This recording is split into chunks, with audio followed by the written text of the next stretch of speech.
Hello my dear students, welcome to Daksh नई classroom. बहुत बहुत बहुत स्वागत है प्यारे बच्चों आपका दक्ष नई क्लासरूम चैनल पर। मैं प्रदीप सिंह फिर से आपके साथ हूं स्ट्रिंग वेव्स के रिवीजन लेक्चर 2 के साथ। तो आइए प्यारे बच्चों स्टार्ट करते हैं स्ट्रिंग का रिवीजन लेक्चर 2।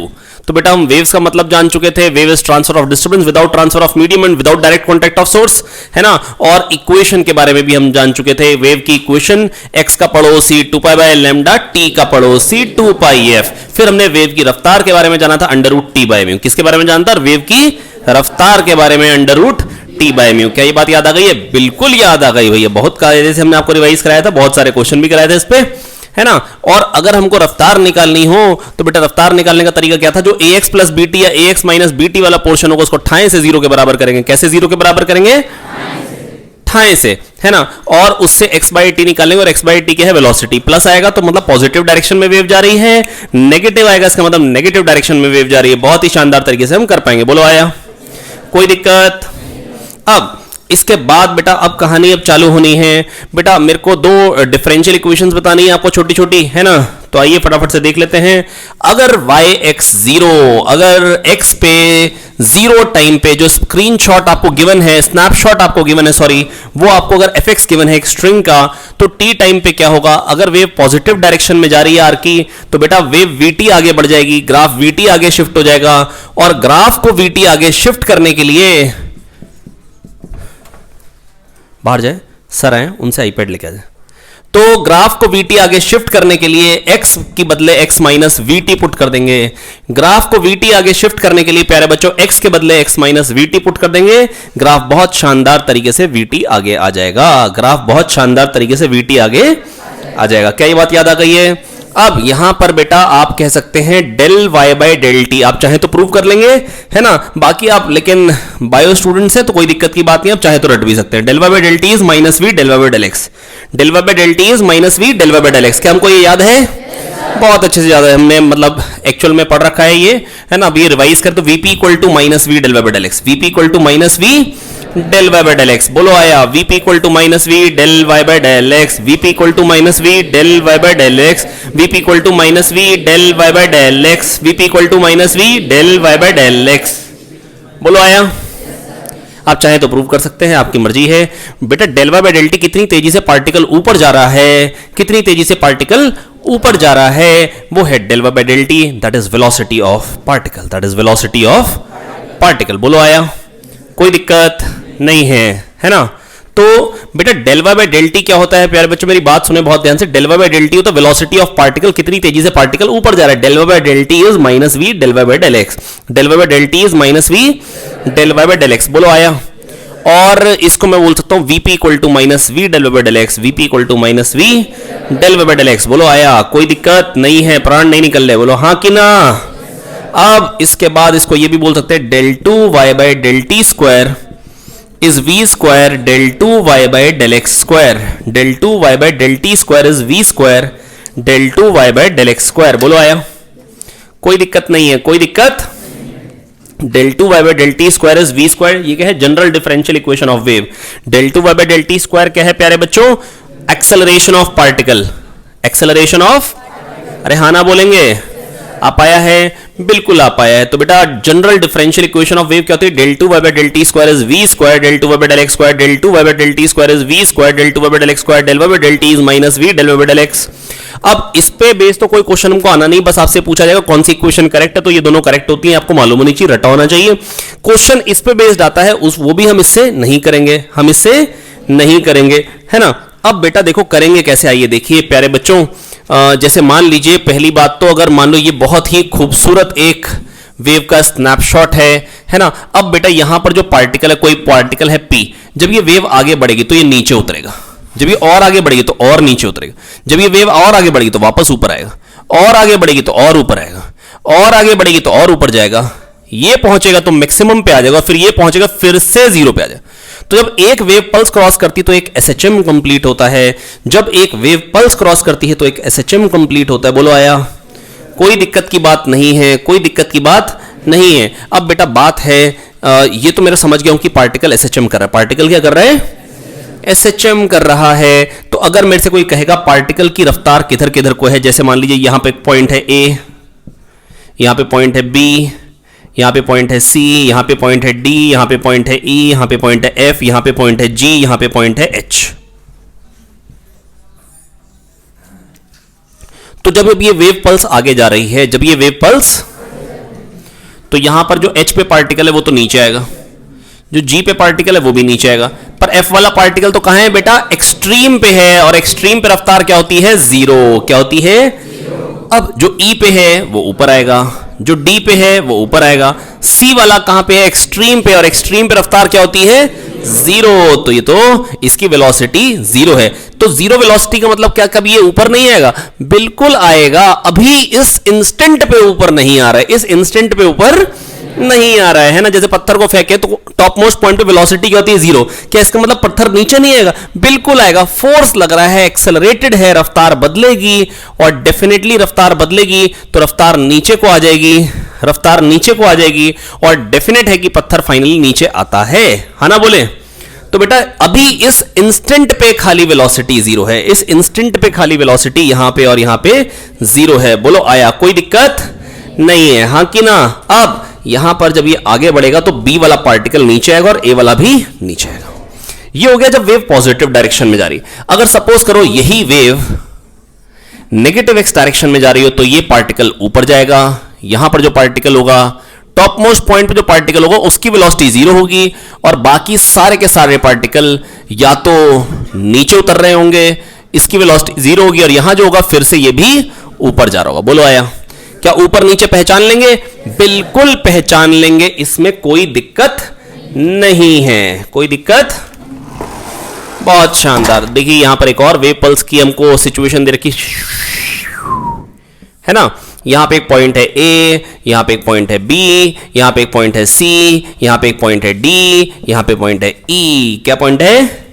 अब इन सब की रफ्तार बतानी है। पहले वेव पॉजिटिव डायरेक्शन में जा रही है, किस डायरेक्शन में जा रही है? जब इधर जाएगी तो A को तो ऊपर आना पड़ेगा, B को तो ऊपर आना पड़ेगा, C की रफ्तार जीरो है, D को तो नीचे आना पड़ेगा, E को तो नीचे आना पड़ेगा। बोलो आया? हाँ कि ना? बहुत ही मक्खन सवाल है भैया। अब इसके बाद बहुत शानदार तरीके से वेव नेगेटिव एक्स डायरेक्शन में जा रही है, बहुत ही शानदार तरीके से वेव नेगेटिव एक्स डायरेक्शन में जा रही। तो अब क्या होगा? अब क्या होगा? ओके, तो बेटा अब फिर से वही A B C D आया। अब वेव किधर को जा रही है? नेगेटिव एक्स डायरेक्शन में। तो जब ये इधर आएगी तो इसको तो नीचे आना पड़ेगा, इसको भी नीचे आना पड़ेगा, इसकी रफ्तार जीरो है, इसको ऊपर आना पड़ेगा, इसको भी ऊपर आना पड़ेगा। क्या ऊपर नीचे पहचान लोगे? दिक्कत तो नहीं है, खाली वेव पल्स को आगे बढ़ा के देख लो भैया, ऊपर जा रहा है नीचे आ रहा है। अरे हाँ ना बोलो यार। अरे चादर के नीचे चूहा चल रहा है भैया, ये रहा चूहा हमारा, हाँ ना बोलो। अब जब ये आगे जाएगा तो ये कंडीशन हो जाएगी, याला पार्टिकल तो ऊपर चला गया ना। बोलो आया? अरे पहचान ही लोगे ना यार, अरे आ ही गया ना यार। बस जो एक्सट्रीम पे होगा उसकी रफ्तार क्या होगी? जीरो। आया?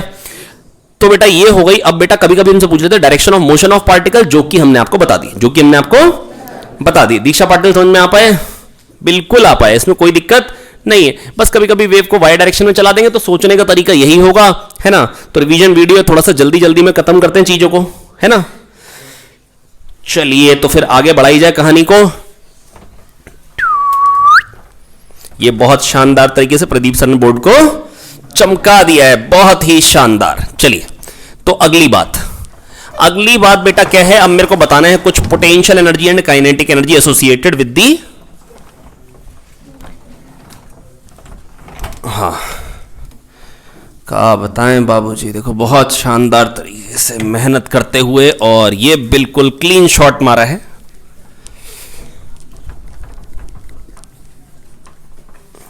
हाँ भाई, तो इसके बाद की कहानी क्या थी बता दो जरा फटाफट से यार। इसके बाद हमको बताना है potential energy and kinetic energy associated with the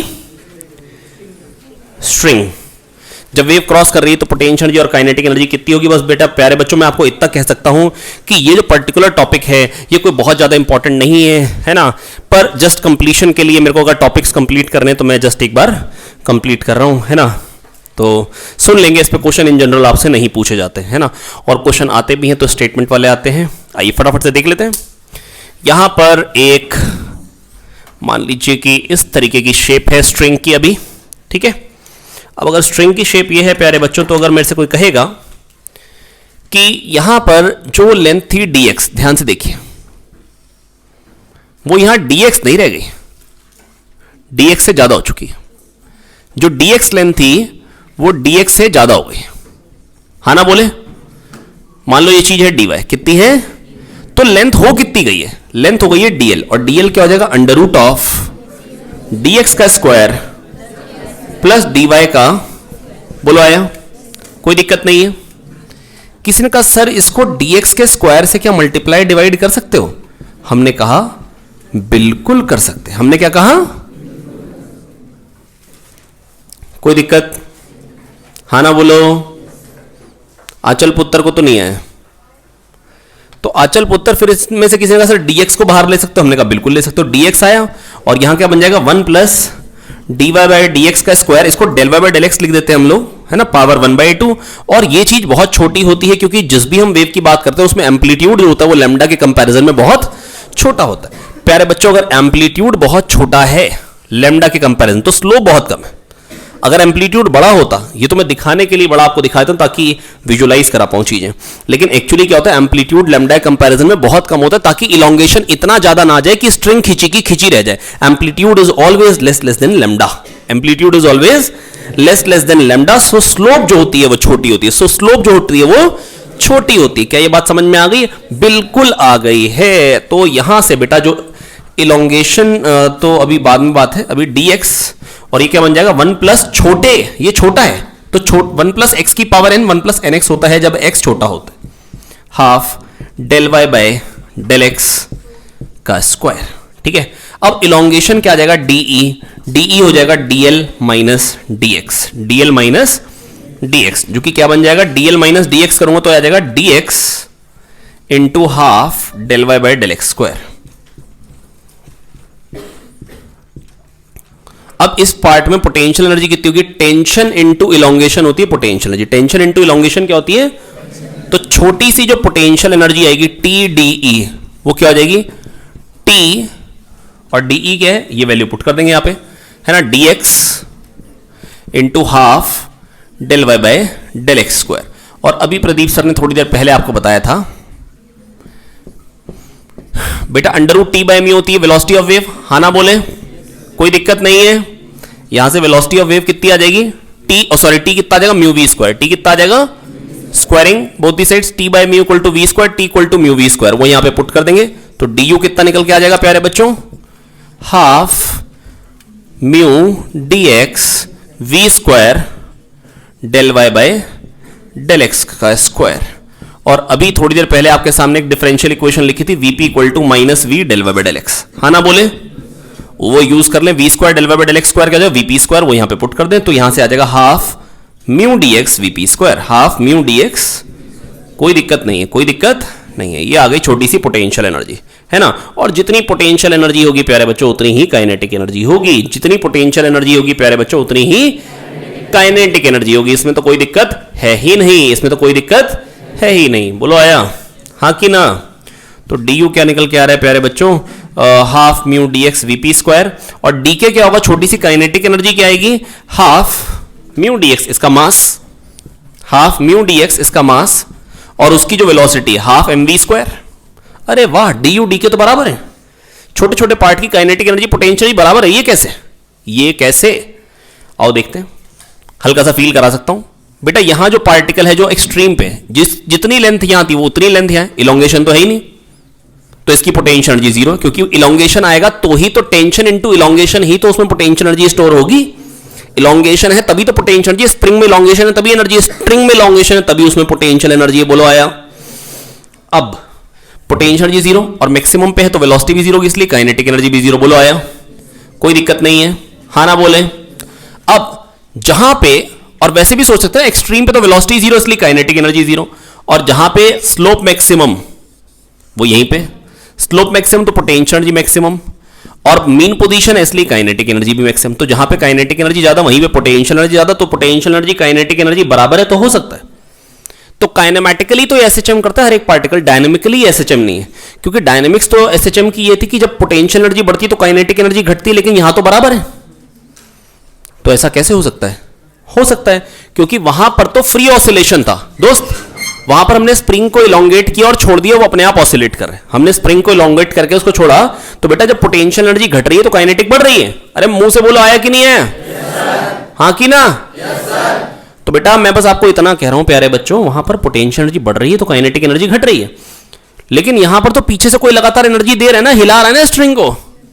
तो यहां पर अगर पोटेंशियल एनर्जी और काइनेटिक एनर्जी दोनों बढ़ जा रहे हैं तो नॉर्मल है, क्योंकि कहीं ना कहीं से एनर्जी आ रही है, कहीं ना कहीं से एनर्जी आ रही है। बोलो आया? कोई दिक्कत नहीं है? कोई दिक्कत? हाँ कि ना? आया? ओम भाई आ रहे हैं? खोंग भाई आ रहे हैं? चलिए, तो ये अपने को समझ में आ गया। हर एक पार्ट की पोटेंशियल एनर्जी काइनेटिक एनर्जी बराबर होती है, हर एक पार्ट की पोटेंशियल एनर्जी काइनेटिक एनर्जी। किसी का सर टोटल एनर्जी क्या होगी छोटे से पार्ट की? Mechanical energy D you plus D के कर लोगे, mu d x V P square, mu d x. देखो डेरिवेशन मैंने आपको बता दी है, पर ना भी है तो भी कोई पैसे नहीं लग रहे आपके, है ना। अगर आप जेई की तैयारी कर रहे हैं तो आना चाहिए, और नीट की तैयारी कर रहे हैं तो कोई दिक्कत नहीं है, आपके पास दिव्य शक्तियां हैं, है ना। अब आप फाइनल बस रिजल्ट याद करेंगे, डीई निकल के आया mu d x V P square. क्या ये बात समझ में आ गई है? बिल्कुल आ गई, दोनों का सम कर दिया, हाफ हाफ 1 हो गया। अब बेटा देखो मेरी बात सुनो, जो एनर्जी इसके पास थी ना dx के पास, dt टाइम में वो आगे शिफ्ट हो जाएगी, हाँ ना बोलो। तो पावर ट्रांसफर पता क्या हो जाएगा? de by D T. de energy I dt time में, तो 1 सेकंड में de बाई डी टी, तो म्यू vp स्क्वायर v कह दो आया, हाँ ना बोलो यार। कोई दिक्कत नहीं है? कोई दिक्कत आ रहा कि नहीं आ रहा है? शिवानी ठाकुर समझ में है? तो शिवानी पुत्र बेटा ये म्यू वीपी स्क्वायर वी आ गई, पावर आ गई, ये क्या आ गई? अब हर एक पार्टिकल करता तो एसएचएम ही है, हर एक पार्टिकल करता तो, हमको पावर से भी मतलब नहीं, आपको किससे मतलब है? आप नीट स्टूडेंट्स हैं, आप क्या हैं? आप हैं गुड स्टूडेंट, नीट स्टूडेंट्स, तो आपको तो एवरेज पावर से मतलब है। अब बेटा हर एक पार्टिकल करता तो एसएचएम है, एसएचएम करता तो एसएचएम की इक्वेशन क्या होती है? A sine omega T plus five. क्या ये बात मालूम है? अरे हाँ ना तो बोलो यार। तो रफ्तार क्या आ जाएगी? A omega cos omega T plus five. बोलो आया? अरे हाँ ना बोलो। तो वीपी स्क्वायर की वैल्यू क्या जाएगी? A square omega square cos square omega T plus five. अभी पावर ही लिखता हूं, म्यू वीपी स्क्वायर हो जाएगा A square omega square V cos square omega T plus five, जो भी एसएचएम की इक्वेशन है वहां पे। और अब बेटा अब मेरे को एवरेज पावर की बात करनी है, तो एक बार की बात है, एवरेज ऑफ कॉस स्क्वायर क्या होता है? हाफ। क्या ये बात याद है?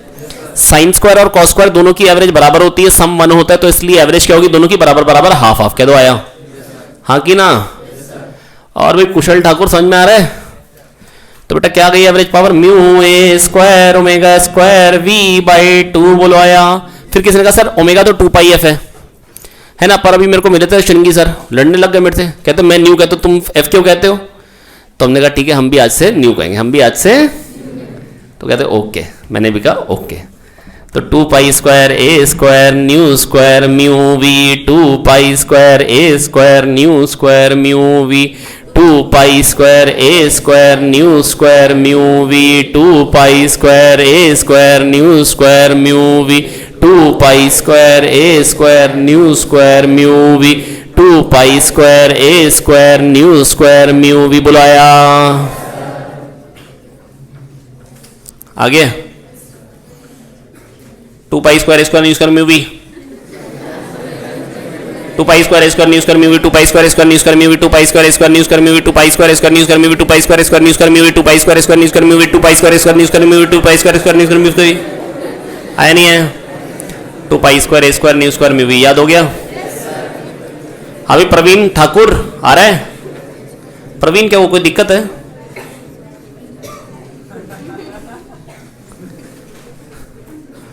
और भी दीप्ति चतुर्वेदी सब ठीक ठाक है? कोई दिक्कत परेशानी? फिरंगी मत बन जाना इसके साथ बैठ बैठ के, बिगड़ी हुई लड़की। हाँ गुड गर्ल, इसको हिंदी नहीं आती बताओ यार। हाँ रवि ठाकुर बेटा समझ में आ गए? कोई दिक्कत Ravi?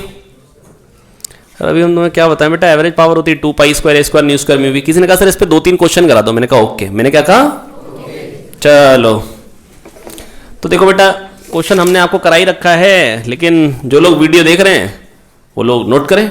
A wave moving with constant speed on a uniform string passes the point x equals to 0 with amplitude a naught and frequency omega naught। है ना बेटा, लिखिए फटाफट से लिखिए। देख क्या रहे हैं इधर, और लेट के वीडियो देख रहे तो कोई फायदा नहीं है, बैठ जाइए, कलम उठाइए और खटाक से लिख डालिए। A wave moving with constant speed on a uniform string passes the point x equals to 0 with amplitude a naught, frequency omega naught. The average rate of energy transfer is p naught. The average rate of energy transfer is p naught. As the wave travels down the string, it gradually loses energy. At the point x equal to L, the average power transfer is p naught by 2. At the point x equal to L, angular frequency and amplitude are respectively, option दे रखे हैं आपको, omega naught by root 2, a naught by root 2, omega naught by root 2, a naught, omega naught, a naught by root 2 और omega naught by root 2 और ए naught bye 2। तो बेटा कैसे पहचानेंगे? सबसे पहली बात बेटा, जब वेव आगे जा रही, कह रहे हैं कुछ एनर्जी डिसिपेशन हो गया है ना, कुछ एनर्जी डिसिपेशन हो गया, तो बेटा हुआ क्या? बेटा देखो, जितनी बार आपने स्ट्रिंग को झटका है, मान लो एक चूहा बनाया आपने झटका देके, तो वो चूहा छोटा हो जाएगा, एनर्जी कम हो जाएगी, तो ये नहीं कि चूहा गायब हो जाएगा। तो फ्रीक्वेंसी चेंज नहीं होगी। चेंज क्या होगा बेटा? मास पर यूनिट लेंथ चेंज हो नहीं सकता, रफ्तार होती है under root T by mu, ना तो मास पर यूनिट लेंथ चेंज हो रहा है ना टेंशन, तो ये तो चेंज हुआ नहीं, फ्रीक्वेंसी चेंज हो नहीं रही है। तो पावर हाफ होने के लिए खाली एम्पलीट्यूड को हाफ होना है, तो सॉरी एम्पलीट्यूड, पावर हाफ करने के लिए एम्पलीट्यूड को 1/√2 करना पड़ेगा। तो पहले अगर ए नॉट था तो वो जगह A naught by root 2, angular frequency तो ओमेगा नॉट ही रहेगी। बोलो आया? एम्पलीट्यूड अगर डबल कर रहे हैं और बाकी सब चीजें वही हैं, तो बेटा पावर क्या हो जाएगी? 4 टाइम्स। क्या हो जाएगी? तो इस तरीके के छोटे छोटे सवाल आते हैं जो कि हम बहुत आराम से कर पाते हैं, चलिए इसको समझ लिया तो नोट करिए और फिर बढ़ते हैं आगे एवरेज इंटेंसिटी की तरफ। एवरेज, बहुत शानदार। तो प्यारे बच्चों देखो मेरी बात सुनो बहुत ध्यान से, है ना बेटा। देखो हम लोगों ने क्या पढ़ ली? Average power 2 pi square A square nu square mu we, 2 pi square A square nu square mu V. अब बेटा म्यू और ए में क्या रिलेशन होता है? म्यू और रो में बेटा देखो ये 1 लेंथ की रोप है। कितने लेंथ की रोप है? 1 लेंथ की। तो इसका अगर area of cross section A है, ये लेंथ 1 है और 1 लेंथ के मास को म्यू कहते हैं, तो क्या मैं ऐसे कह सकता हूं मास को 1 लेंथ के एरिया इंटू लेंथ, ये हो गई volume, volume into density mass. क्या ये बात समझ में आ गई? तो क्या आ गया? Mu equal to rho a, है ना। और बेटा average power per unit area, इसको हम क्या बोलते हैं? Average intensity. क्या बोलते हैं? Average intensity. तो 2 pi square A square nu square mu v by area, है ना। 2 पाई स्क्वायर ए square nu square mu v, ये हो गई एवरेज पावर। ये क्या हो गई प्यारे बच्चों? एवरेज पावर, ठीक है। तो average power per unit area, और म्यू अपॉन एरिया क्या होता है बेटा? रो, है ना। तो ये क्या बन जाएगा? 2 पाई स्क्वायर ए square nu square rho v. तो बेटा एवरेज इंटेंसिटी क्या होती है? 2 पाई स्क्वायर ए square nu square rho v. तो एवरेज इंटेंसिटी क्या होती है प्यारे बच्चों? 2 पाई स्क्वायर ए square nu square rho v. यही यहां पे वैलिड है, और बेसिकली ये साउंड वेव्स में यूज होगा। वहां पर आपको कह देंगे एयर की डेंसिटी है, उसमें मतलब साउंड वेव ट्रेवल कर रही है, वेलोसिटी दे देंगे, है ना, और आपसे कह देंगे एम्पलीट्यूड इतना है, तो बताओ एवरेज इंटेंसिटी कितनी। क्या मेरे को फॉर्मूला बेस्ड क्वेश्चन करना है? अच्छा बेटा, इसके बाद अगली चीज आती है सुपरपोजिशन। क्या आती है अगली चीज? सुपरपोजिशन। बेटा देखो हम सुपरपोजिशन ऑफ एसएचएम पढ़ चुके थे, है ना। बस बेटा वही चीज आगे कैरी करनी है मेरे को। सुपरपोजिशन ऑफ वेव्स बेसिकली कुछ नहीं है बेटा। अगर एक साइनोसॉइडल वेव अगर पास करती है किसी मीडियम में, तो पार्टिकल्स क्या करते हैं? एसएचएम करते हैं। अब एक से ज्यादा वेव्स हो जाएंगी तो मैं कह सकता हूं एक से ज्यादा एसएचएम्स हो गए। तो बेसिकली क्या होना है बेटा? सुपरपोजिशन ऑफ एसएचएम होना है। वहां पर क्या था बेटा? हमने क्या समझाया था? जो पोजीशन वेक्टर्स आने थे वो ऐड हो जाएंगे, तो यहां जो डिस्प्लेसमेंट्स आएंगी प्यारे बच्चों वो क्या हो जाएंगी? ऐड हो जाएंगी। क्या ये बात समझ में आ गई है? मैं आपको याद दिला देता हूं। अगर F1 के कारण मान लो पोजीशन वेक्टर आ रहा है R1, ठीक है, और F2 के कारण मान लो पोजीशन वेक्टर आ रहा है प्यारे बच्चों R2। कितना आ रहा है? R2। तो F1 प्लस F2 के कारण कितना आएगा बेटा? 2 फोर्स एक जगह पे आ गए, तो बेटा उसके कारण पोजीशन वेक्टर क्या आएगा? R, है ना। तो बेटा F1 क्या होगा? F1 होगा mass into acceleration, that is d2 r1 by dt square. F2 क्या आएगा प्यारे बच्चों? F2 आएगा mass into d2 r2 by dt square. नहीं आया? अब सोच के देखो बेटा, F1 प्लस F2 से क्या बन जाएगा, F1 प्लस F2 हो जाएगा प्यारे बच्चों mass into D2 R1 plus R2 by dt square. नहीं आया? इन दोनों इक्वेशन को खाली मैंने छोड़ दिया और मैं कह रहा हूं अगर इससे पोजीशन वेक्टर R आ रहा है F1 प्लस F2 से, तो M into D2 R by dt square. अरे हाँ ना बोले यार, जहां से मेरे को ज्ञान क्या मिल रहा है, आर वेक्टर क्या जा रहा है, R1 plus R2, that is जो डिस्प्लेसमेंट हो जाएंगी, जो अकेले अकेले के कारण डिस्प्लेसमेंट्स आनी थी, उनका वेक्टर सम हो जाएगा। क्या हो जाएगा प्यारे बच्चों, वेक्टर सम हो जाएगा। दैट इज व्हेन टू और more waves meet at a point, then resultant displacement will be vector sum due to individual waves, है ना। And after they cross each other, the pulses will move in their original direction without change in their shape and size. क्या ये बात समझ में आ गई? After the pulses cross each other, they will move in their original direction without change in their shape and size as they have never met, है ना। तो बेटा ये हो गया प्रिंसिपल ऑफ सुपरपोजिशन, है ना। तो बेटा प्रिंसिपल ऑफ सुपरपोजिशन क्या है, अगर एक ही जगह पे एक से ज्यादा वेव्स मिलती हैं, दो से ज्यादा वेव्स मिलती है, तो बेटा वहां पर रिजल्टेंट डिस्प्लेसमेंट क्या हो जाएगी, वेक्टर सम हो जाएगा बेटा डिस्प्लेसमेंट्स का। बेटा क्या हो जाएगा आयुष, बेटा उधर वाली जनता दीपक, बेटा क्या हो जाएगा, वेक्टर सम हो जाएगा डिस्प्लेसमेंट्स का। क्या हो जाएगा बेटा, वेक्टर सम हो जाएगा डिस्प्लेसमेंट्स का। क्या हो जाएगा बेटा, वेक्टर सम हो जाएगा डिस्प्लेसमेंट्स का। क्या ये बात समझ में आ गई है? अच्छा, अगर मैं कहूं कि y1 प्लस y2 हो जाएगा, तो इसमें कोई दिक्कत? क्या इसको मैं अगर डिफरेंशिएट कर दूं तो v equal to v1 plus v2, क्या इसमें कोई दिक्कत? क्या वेलोसिटीज का वेक्टर सम नहीं होगा? क्या एक्सेलरेशन का नहीं होगा? और इसका डेल बाय डेल एक्स कर दूं, del y by del x, del y1 by del x plus del y2 by del x, क्या ये बात सही नहीं होगी? ये भी सही होगी। अरे हाँ ना बोलो। तो मैं कह सकता हूं स्लोप्स का भी सम हो जाएगा, एक्सेलरेशन का भी हो जाएगा, वेलोसिटी का भी और डिस्प्लेसमेंट्स का भी। तो अगर एक ही जगह पे एक से ज्यादा वेव्स पहुंचती हैं, तो बेटा वहां रिजल्टेंट डिस्प्लेसमेंट क्या हो जाएगी, वेक्टर सम। रिजल्टेंट वेलोसिटी क्या हो जाएगी, वेक्टर सम। रिजल्टेंट एक्सेलरेशन क्या हो जाएगा, वेक्टर सम। स्लोप्स का क्या हो जाएगा, डायरेक्टली सम कर देंगे, वो तो अलजेब्राइक सम रखेगा, है ना। तो स्लोप्स तो मतलब क्योंकि स्केलर क्वांटिटी है। तो प्यारे बच्चों मैं बस आपको इतना ही कह सकता हूं कि आपको इतनी बात का ज्ञान होना चाहिए कि अगर एक ही जगह पे एक से ज्यादा वेव्स मिलती हैं, कि अगर एक ही जगह पे एक से ज्यादा वेव्स मिलती हैं, तो बेटा वहां रिजल्टेंट डिस्प्लेसमेंट क्या आती है, बेटा वेक्टर सम। आपको मैं याद दिला देता हूं बेटा, जब हमने एसएचएम में पढ़ा था, अगर एक की इक्वेशन है a1 sin ओमेगा टी, एक की है a2 sin omega T plus five, वो दोबारा मैं डिराइव नहीं करके दिखाऊंगा। तो बेटा रिजल्टेंट एम्पलीट्यूड क्या था, under root a1 square plus a2 square plus 2a1 a2 cos phi. और बेटा जो रिजल्टेंट इक्वेशन बनती है वो क्या बनती है, a sin omega T plus delta. क्या बनती है बेटा, अगर एक की इक्वेशन थी y1 a1 sin omega T, अगर आपको पूरा देखना हो आप मेरी एसएचएम वाली वीडियो आप देख सकते हैं। एसएचएम में वीडियो 10 में और वीडियो 11 की स्टार्टिंग में भी मैंने ये बात दोबारा बता रखी है। y2 है a2 sin omega T plus five, ठीक है। तो बेटा ये बन क्या जाएगा, जो रिजल्टेंट जो आता है बेटा वो क्या आता है, a sin omega T plus delta. जो रिजल्टेंट बनता है वो a sin omega T plus delta बनता है, जहां पर ये पहला जो है वो a1 हो गया, दूसरा a2 हो गया, है ना। ये वेक्टर एडिशन कर देते हैं a1 a2 का, और जो इनका रिजल्टेंट का जो एंगल आता है वो होता है डेल्टा, है ना।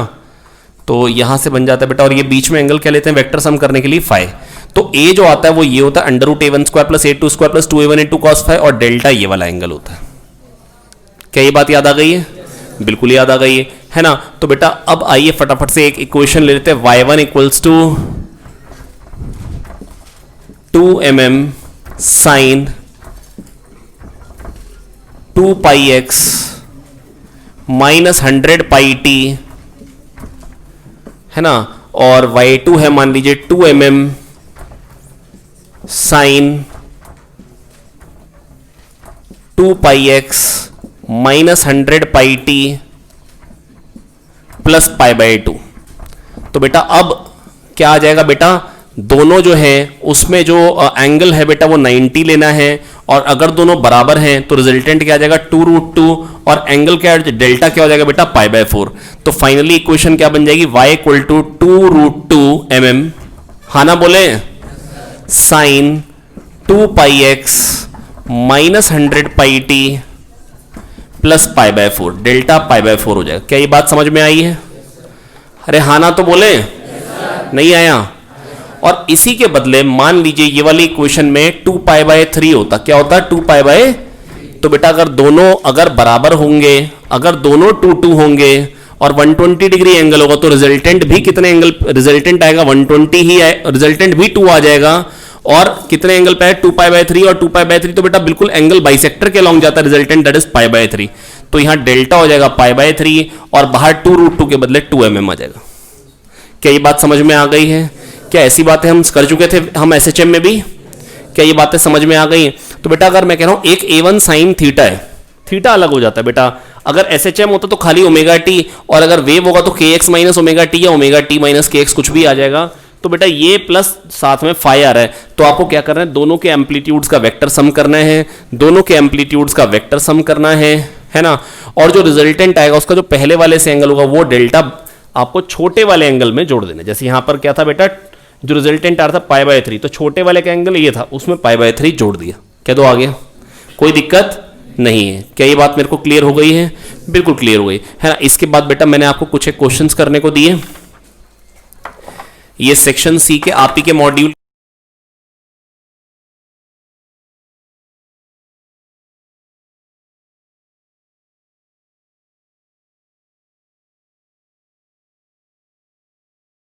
क्वेश्चन आइए स्टार्ट करते हैं फटाफट से। पहला क्वेश्चन बेटा कह रहे हैं the equation of displacement of 2 waves are given by, मतलब किसी एक जगह पे जहां पे एसएचएम मतलब जहां पर वो मिल रहे हैं तो वहां तो एसएचएम हो रहा है, तो एक का क्या रखा है 10 sin ओमेगा टी प्लस π/3 और दूसरे में क्या रखा है 5 sin omega T plus √3 cos omega T.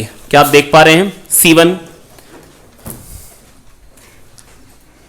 और इसमें हमसे एम्पलीट्यूड्स का रेशियो पूछा है ना, दोनों का एम्पलीट्यूड्स का रेशियो पूछा है।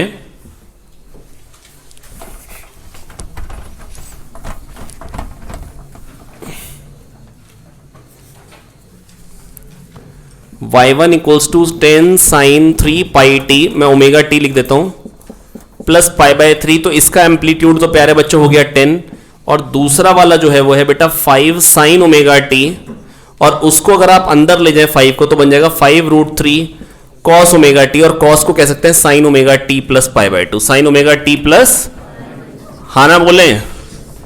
तो बेटा 5 और 5√3, 5 और 5√3, रिजल्टेंट क्या आ जाएगा प्यारे बच्चों 10।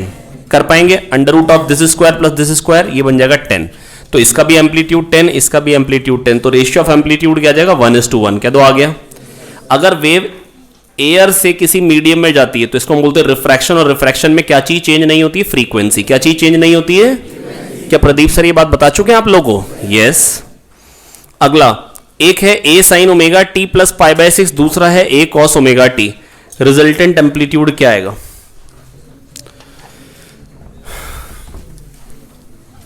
बता रहा हूं, एक है a sin omega T plus π/6 और एक है a cos omega T, cos को लिख देंगे sin ओमेगा टी प्लस π/2। अरे हाँ ना बोले यार? तो एक 30 डिग्री आगे है और एक 90 डिग्री आगे, तो बीच का एंगल क्या हो गया बेटा 60, बीच का एंगल क्या हो गया 60, तो ए और बीच का एंगल 60। तो बेटा क्या आप वेक्टर एडिशन कर पाएंगे? हाँ ना बोले? Under root a² plus 2a cos 60 कराऊं मैं? कर लेंगे? कर लेंगे।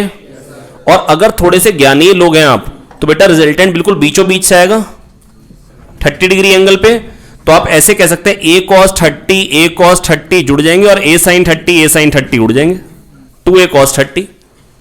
हाँ ना बोलो यार? अगर दो वेक्टर्स होते हैं a लेंथ के बीच में एंगल थीटा हो तो रिजल्टेंट होता है 2a cos θ/2, a cos θ/2 a cos θ/2 जुड़ जाते हैं और a sin θ/2 उड़ जाते हैं। बेटा ये आपको इतना वेक्टर एडिशन आपको याद होना चाहिए हमेशा। अगर दो वेक्टर हैं, दोनों की लेंथ अगर a है, बीच में एंगल थीटा है, तो मैं आपको ये कह सकता हूं a cos θ/2 जुड़ जाएंगे और a sin θ/2 उड़ जाएंगे। बोलो आया कि नहीं है? तो क्या आ जाएगा 2a cos θ/2, 2a cos, हाँ ना बोले यार? कोई दिक्कत नहीं है? हाँ कि ना? पक्का आया? नेक्स्ट एक है 4 sin ओमेगा टी और एक है 3 sin omega T plus π/2, amplitude क्या आएगा under root 4² plus 3² that is 5। क्या ये बात समझ में आ गई है?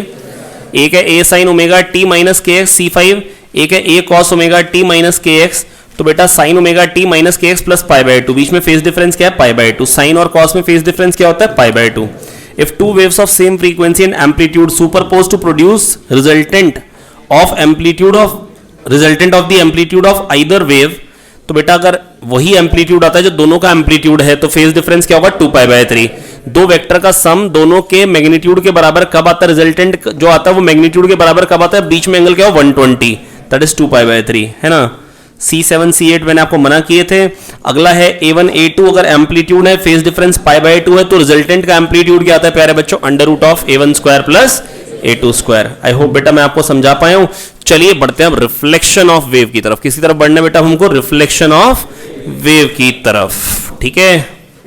आइए तो प्यारे बच्चों स्टार्ट करते हैं अगला टॉपिक सुपरपोजिशन के बाद, रिफ्लेक्शन ऑफ वेव। तो बेटा रिफ्लेक्शन बेटा वेव का जब होता है तो उसमें बेटा थोड़ी सी मैथमेटिक्स इन्वॉल्व होती है। फटाफट से एक बार छोटी सी मैथमेटिक्स सीखते हैं और फिर कहानी आगे बढ़ाते हैं। बेटा फटाफट से एक बार एक ग्राफ बनाएंगे, है ना। आप लोग तुरंत से देखेंगे नहीं, आप लोग क्या करेंगे? खुद से बनाएंगे और फिर देखेंगे। तो y equal to 2x plus 3, है ना। एक लाइन बनानी है बेटा, प्लीज मेरी बात सुनेंगे बहुत ध्यान से, बिल्कुल शांत हो जाएंगे, सबके सब इधर देखेंगे, सबकी नजर इधर हो बोर्ड पे।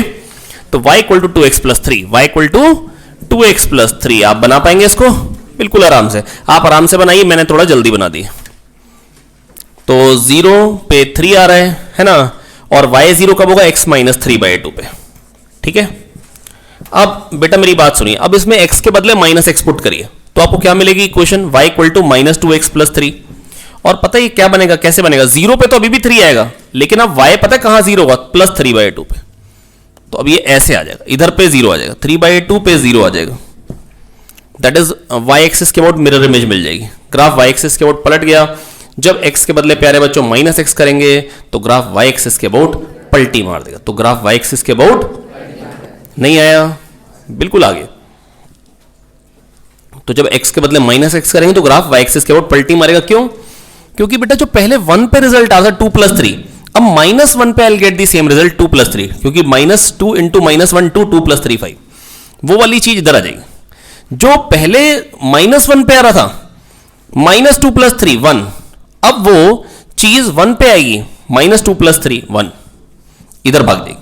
तो ग्राफ y एक्सिस के अबाउट पलट जाता है अगर हम x के बदले माइनस एक्स पुट करते हैं। अगर हम x के बदले माइनस एक्स पुट करते हो ग्राफ y एक्सिस के अबाउट पलट जाता है। जब x के बदले माइनस एक्स पुट करते हो तो ग्राफ y एक्सिस के अबाउट, ग्राफ y एक्सिस के अबाउट। अगर मैं पूरे के पूरे इक्वेशन को ही माइनस से मल्टीप्लाई कर दूं, जैसे मान लो y equal to 2x plus 3 है,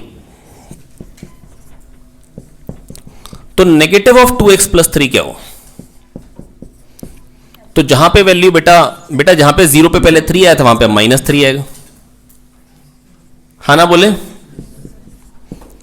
जहां पे 5 आई थी वहां पे माइनस 5 हो जाएगी वैल्यू, सिंपल बेटा। हाँ, जहां 0 थी वहां तो 0 ही देगी। तो अब ग्राफ x एक्सिस के अबाउट पलट जाएगा। तो पूरे बेटा जहां पे 1 आ रहा था वहां पे माइनस 1 हो जाएगा, जहां पे 2 आ रहा था वहां पे माइनस 2, जहां पे माइनस 1 आ रहा था इनटू माइनस कर दिया वहां पे प्लस 1 हो जाएगा। तो ग्राफ x एक्सिस के अबाउट पलट जाएगा। तो प्यारे बच्चों हमने सीख क्या लिया है, जब अगर हम x के बदले माइनस एक्स पुट करते तो ग्राफ y एक्सिस के अबाउट पलट जाता है। जब x के बदले माइनस एक्स करते तो ग्राफ y एक्सिस के अबाउट पलट जाता है, क्योंकि पहले जो चीज 1 पे आती थी प्यारे बच्चों, मन से सोचिए, अब वही चीज जो आएगी वो माइनस 1 पे आने लग जाएगी। क्या आप समझ पा रहे हैं? तो जो पहले इधर हो रहा था वो इधर हो जाएगा और जो इधर हो रहा था वो उधर हो जाएगा। क्या ये बात समझ में आ गई है? अगर हम x के बदले माइनस एक्स करते हैं तो बेटा ग्राफ y एक्सिस के अबाउट पलट जाता है। सौरभ और उसके पड़ोसी बेटा इधर देखेंगे।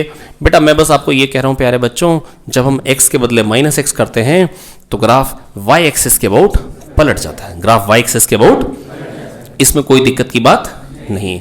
और जब हम पूरी इक्वेशन को नेगेटिव से मल्टीप्लाई करते हैं तो x एक्सिस के अबाउट पलट जाता है, ठीक है। और बेटा मैंने आपको बहुत अच्छे से बताया था, जब एक रिजिड बाउंड्री से रिफ्लेक्शन होता है तो क्रेस्ट कैसे वापस आता है? ट्रफ की तरह आता है। और फ्री बाउंड्री से आता है तो कैसे आता है बेटा? क्रेस्ट की तरह आता है और ट्रफ की तरह आता है। क्या ये बात याद आ गई है? फ्री बाउंड्री से crest returns as crest and trough returns as trough, लेकिन रिजिड बाउंड्री में क्या होता है? Crest returns as trough and trough returns as crest. क्या ये बात समझ में आ गई है? बिल्कुल आ गई, हम बहुत अच्छे से देख चुके थे। तो आइए फटाफट से रिफ्लेक्टेड वेव की इक्वेशन बताई जाए कि रिफ्लेक्टेड वेव की इक्वेशन आप कैसे निकालेंगे। आइए देखते हैं प्यारे बच्चों।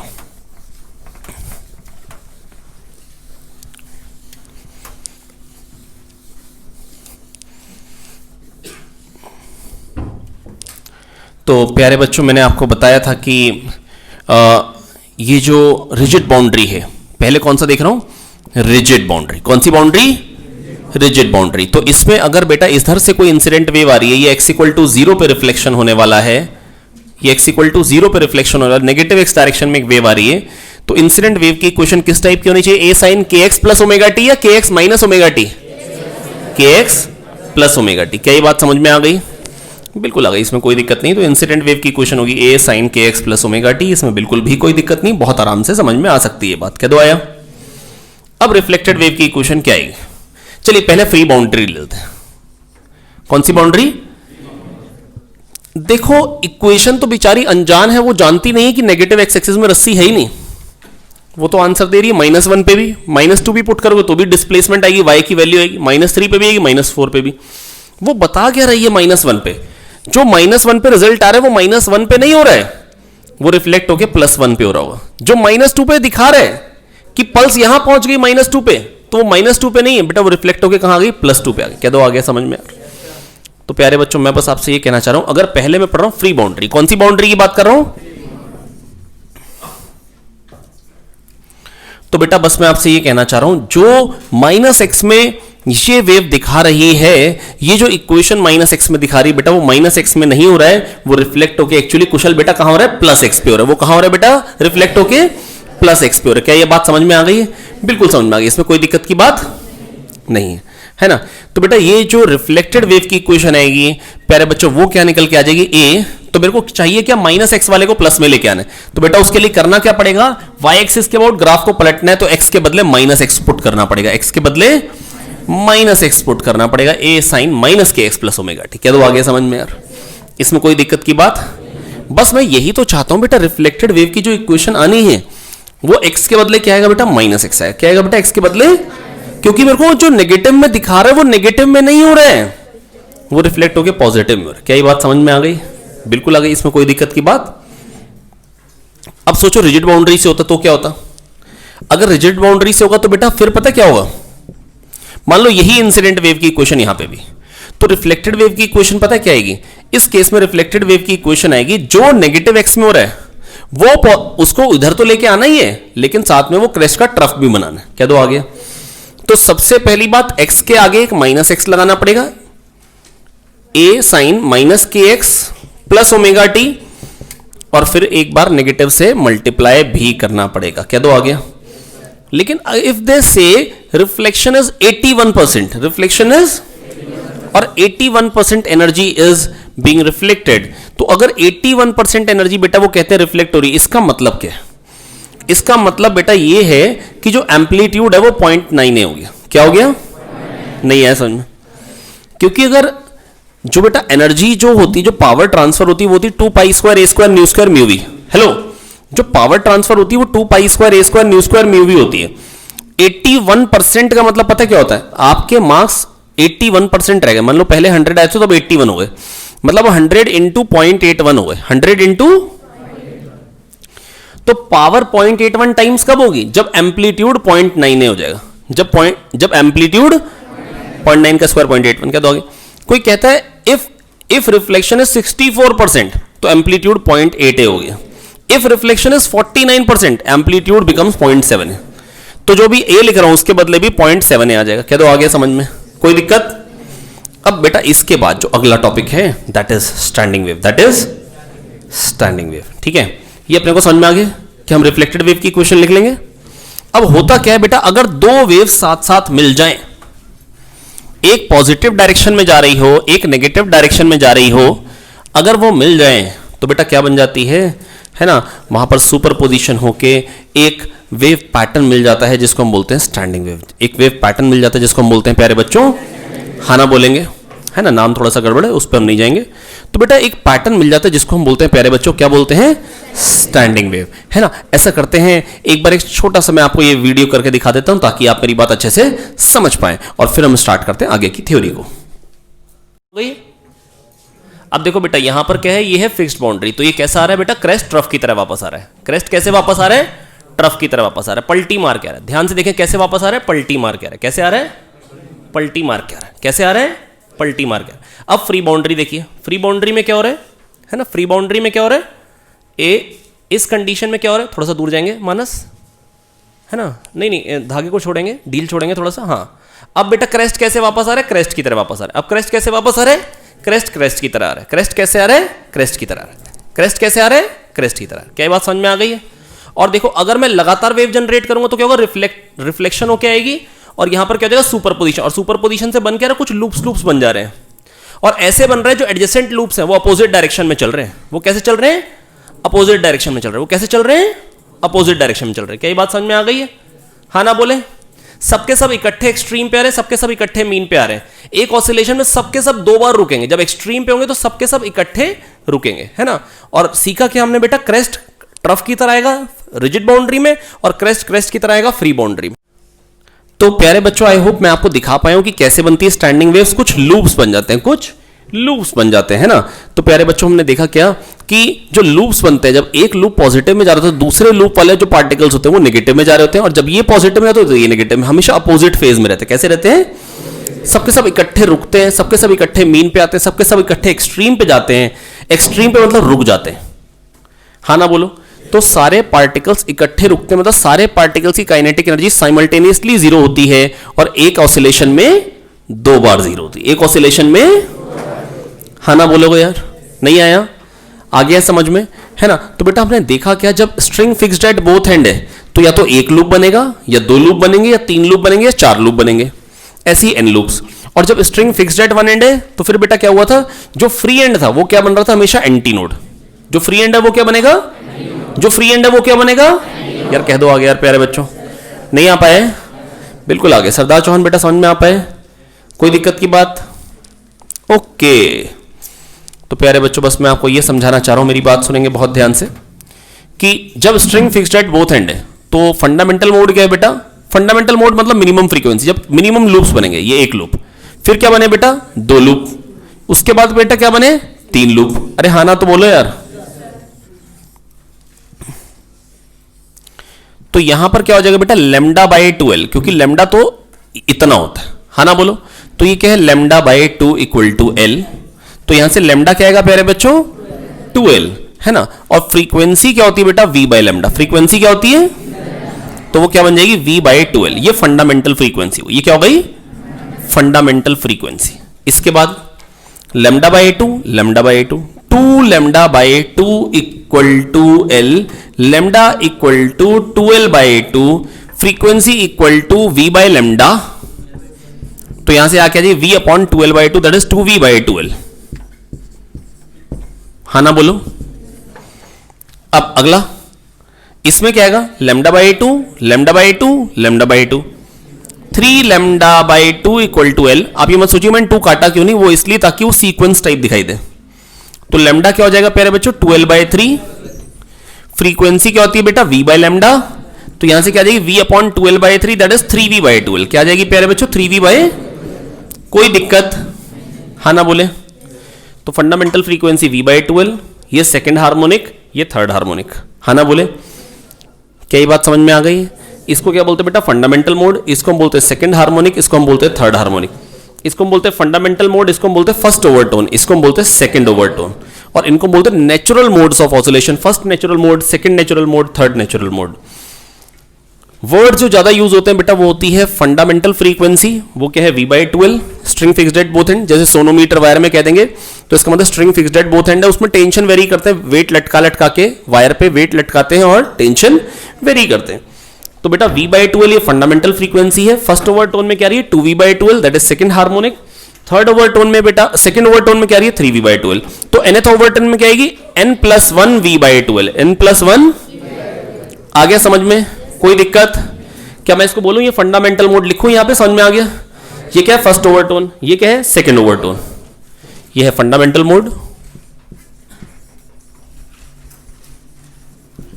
ये है सेकंड हार्मोनिक, सेकंड हार्मोनिक और फर्स्ट ओवरटोन। और ये क्या है प्यारे बच्चों, थर्ड हार्मोनिक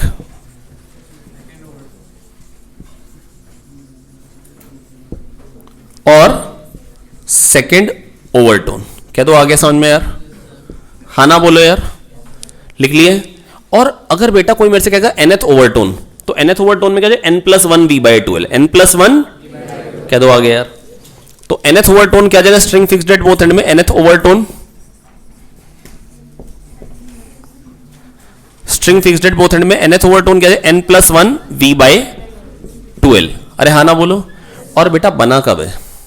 बेटा स्टैंडिंग वेव बनती कब है? जब हमने देखा सुपरपोजिशन से बनती है, जब एक वेव इधर जा रही है और दूसरी वेव अपोजिट डायरेक्शन में जा रही है। जब एक वेव एक डायरेक्शन में जा रही है और दूसरी वेव अपोजिट डायरेक्शन में जा रही है, दोनों की वेवलेंथ बराबर है और फ्रीक्वेंसी भी बराबर है। कह दो आगे। क्योंकि रिफ्लेक्ट होकर आती है तो बेटा फ्रीक्वेंसी तो चेंज होती नहीं है, वेवलेंथ तो चेंज होती नहीं है। हाँ ना बोलो यार। इसके बाद string fixed at one and की कहानी थी। फिक्स्ड एट वन एंड में क्या होता है प्यारे बच्चों? फंडामेंटल मोड होता है ये तो एंटी नोड होता है इधर वाला, तो जो फ्री एंड होता है फिक्स्ड एंड वाला ये होता है। हाँ ना बोलो। और अगला क्या होता है? एक लूप बढ़ा देंगे। अगले वाले में क्या होता है? एक लूप बढ़ जाता है। और उससे अगले वाले में क्या होता है? दो लूप बढ़, मतलब एक लूप और बढ़ जाएगा। अरे हाँ ना बोलो यार। इसमें दो लूप बढ़ गए, इसमें एक लूप और बढ़ गया। ये क्या हो गया? λ/4। समझ में आ रहा है ना ये बात? ये लैम्डा है पूरा, तो ये λ/2 और ये फिर λ/4, तो ये λ/4। तो इसमें क्या हो गया? λ/4 इक्वल टू l। लैम्डा क्या हो जाएगा प्यारे बच्चों? 4l। इसमें क्या हो जाएगा? λ/4, 2λ/4, 3λ/4, 3λ/4 इक्वल टू l। लैम्डा क्या हो जाएगा प्यारे बच्चों? 4l/3। और इसमें क्या आएगा प्यारे बच्चों? λ/4, 1 2 3 4 5, 5λ/4 इक्वल टू l थर्ड वाले मोड में। तो लैम्डा क्या आ जाएगा प्यारे बच्चों? 4l/5। नहीं आया? हाँ ना बोलो। तो फ्रीक्वेंसी क्या क्या हो जाएंगी? फ्रीक्वेंसी होती है प्यारे बच्चों v/λ, v/4l। अरे हाँ ना बोलो यार। इस केस में क्या आएगी बेटा फ्रीक्वेंसी? v/λ और लैम्डा क्या? 4l/3, तो क्या बन जाएगा? 3v/4l। नहीं आया? हाँ ना बोलो। इस केस में क्या आ जाएगी बेटा? डायरेक्टली लिख दूं 5v/4l लिख दूं। इसमें बेटा खाली ऑड हार्मोनिक्स आ रहे हैं। क्या आ रहे हैं? Odd harmonics. फंडामेंटल फ्रीक्वेंसी का 3 टाइम्स 5 टाइम्स, तो थर्ड हार्मोनिक और फिफ्थ हार्मोनिक। तो बेटा जब string fixed at one end है तो क्या आ रहे हैं? Odd harmonics. क्या आ रहे हैं? क्या आ रहे हैं? ओम बेटा समझ में आ रहे हैं? तो बेटा जब string fixed at one end है, जब string fixed at one end है तो क्या आते हैं? खाली ऑड हार्मोनिक्स। तो क्या आते हैं बेटा? खाली ऑड हार्मोनिक्स। आकाश जब string fixed at one end है तो खाली क्या आते हैं? Odd harmonics. तो string fixed at one end है तो क्या आते हैं बेटा? खाली ऑड हार्मोनिक्स। और जब फिक्स्ड एट बोथ एंड थे तो बेटा ऑड इवन दोनों आए थे। तो odd even v/2l, 2v/2l, 3v/2l। Fixed at both and, दो एंड फिक्स्ड, तो v/2l फंडामेंटल फ्रीक्वेंसी। हाँ ना बोलो। Fixed at one and, fixed at तो बेटा v/4l। Fixed at one and मतलब v/4l। क्या तो आगे यार? हाँ ना बोलो यार। पक्का आगे? हाँ ना बोलो यार। तो बेटा ये हो गया। इसको क्या बोलते हैं? Fundamental mode. इसको क्या बोलते हैं? फंडामेंटल फ्रीक्वेंसी हो गई v/4l। ये फंडामेंटल मोड है, मिनिमम फ्रीक्वेंसी वाला। और इसको क्या बोलते हैं? Third harmonic. क्या बोलते हैं? थर्ड हार्मोनिक और फर्स्ट ओवरटोन। थर्ड हार्मोनिक और फर्स्ट ओवरटोन। हाँ ना बोलो यार। नहीं आया समझ में? और इसको क्या बोलते हैं? Fifth harmonic. क्या बोलते हैं? Fifth harmonic. और इसको क्या बोलेंगे बेटा? Second overtone. Second overtone. इसमें खाली ऑड हार्मोनिक आते हैं, उसमें ऑड इवन दोनों आते हैं। जब फिक्स्ड एट बोथ एंड होती है तो ऑड इवन दोनों आते हैं। जब फिक्स्ड एट वन एंड होती है तो खाली ऑड हार्मोनिक्स आते हैं। क्या दो आ गया समझ में यार? कोई दिक्कत नहीं है, प्राण नहीं निकल रहे। बोलो आ गया? कोई दिक्कत नहीं है? ओके। तो क्या बन गया बेटा यहाँ पे? v/4l, 3v/4l, 5v/4l and so on. उसमें v/2l, 2v/2l, 3v/2l। देखो फर्स्ट ओवरटोन में क्या आ रहा है? 3, 2 × 1 + 1। सेकेंड ओवरटोन में क्या रहा है? 5, 2 × 2 + 1। nth ओवरटोन में क्या आएगा? nth overtone 2n + 1 v/4l। हाँ ना बोलो। कोई दिक्कत नहीं है? पक्का आया है? हाँ ना बोलो। आया। तो बेटा कैसे पहचानेंगे? अगर कोई दो कंसेक्यूटिव फ्रीक्वेंसीज दे दें बेटा, इसमें क्या नहीं है बेटा? सारे मल्टीपल्स आने ऑड इवन। इसमें तो फिक्स्ड एट बोथ एंड में v/2l, 2v/2l, 3v/2l सारे आए हैं, है ना? तो अगर कोई कंसेक्यूटिव फ्रीक्वेंसीज दे दे, कोई दे दे कंसेक्यूटिव फ्रीक्वेंसीज, कोई क्या दे दे? कंसेक्यूटिव फ्रीक्वेंसीज, है ना? तो कंसेक्यूटिव फ्रीक्वेंसीज अगर आपको कोई दे देगा प्यारे बच्चों, क्या दे देगा? कंसेक्यूटिव फ्रीक्वेंसीज दे दे। जैसे मान लो किस हमको दी सपोज करो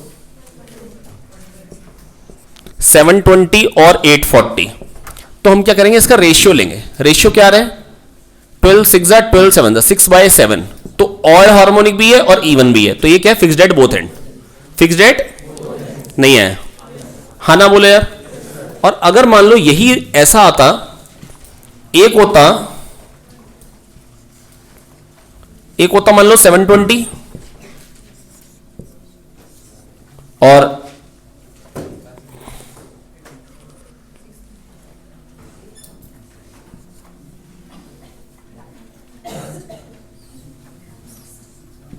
एक होता मान लो 1200, तो बेटा रेशियो क्या था, 12 1 12, 12 6 72, कर पाएंगे, 0 0 काट देंगे, 6 12 1 12,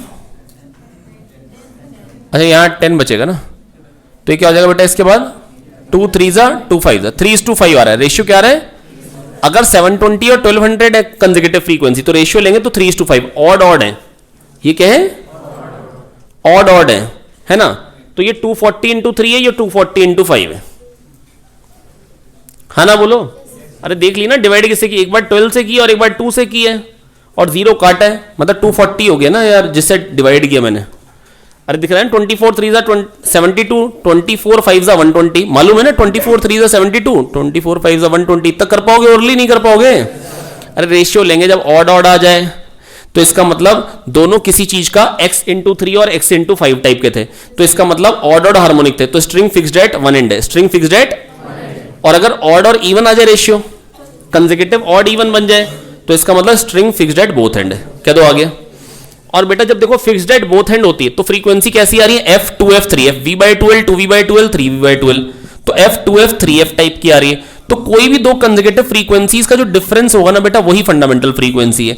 जबकि string fixed at one and में क्या आया था, f 3f 5f ऐसा आ रहा है, तो किसी भी दो का जो डिफरेंस आएगा ना, वो 2f आएगा, उसका हाफ है फंडामेंटल फ्रीक्वेंसी।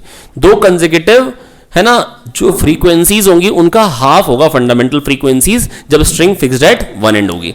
जब string fixed at both and होगी, तो कोई भी दो कंसेक्यूटिव फ्रीक्वेंसीज का हाफ होगा फंडामेंटल, सॉरी, जब string fixed at both and होगी, तो कोई भी फ्रीक्वेंसी का जो डिफरेंस आएगा, बेटा f2f 3f आ रहा है, तो डायरेक्टली डिफरेंस f ही आएगा। कह दो आ गया समझ में। बाकी सवाल करते हैं और देखते हैं और अच्छे से चीज को मैंने आपको समझाया क्या है। जब string fixed at both and है प्यारे बच्चों, मेरी बात सुन ले, जब string fixed at both and है तो f2f 3f 4f इस तरीके का आ रहा है। पूर्णिमा ठाकुर इधर देखेंगे ध्यान से बेटा, जब string fixed at both and है तो f2f 3f 4f इस टाइप का आ रहा है। सब लोग इधर देख ले भाई प्लीज। नहीं आया, हाँ ना बोले यार।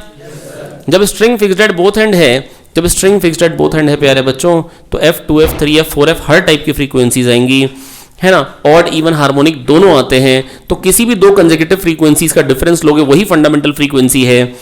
पर अगर खाली ऑड हार्मोनिक्स आ रहे हैं, आकाश इधर वाले बेटा इधर देख लो ना प्लीज, एक एक को बुलाएंगे थोड़े ना, तो f 3f 5f 7f आ रहा है, तो कोई भी दो का डिफरेंस 2f आ रहा है, तो वो फंडामेंटल फ्रीक्वेंसी नहीं, उसका हाफ फंडामेंटल फ्रीक्वेंसी हुआ। कह दो आगे, पक्का आगे, हाँ ना बोले, सवाल करें। तो चलिए इसको मेरे हिसाब से आप लोगों ने नोट कर लिया होगा, अब सवाल चालू करते हैं।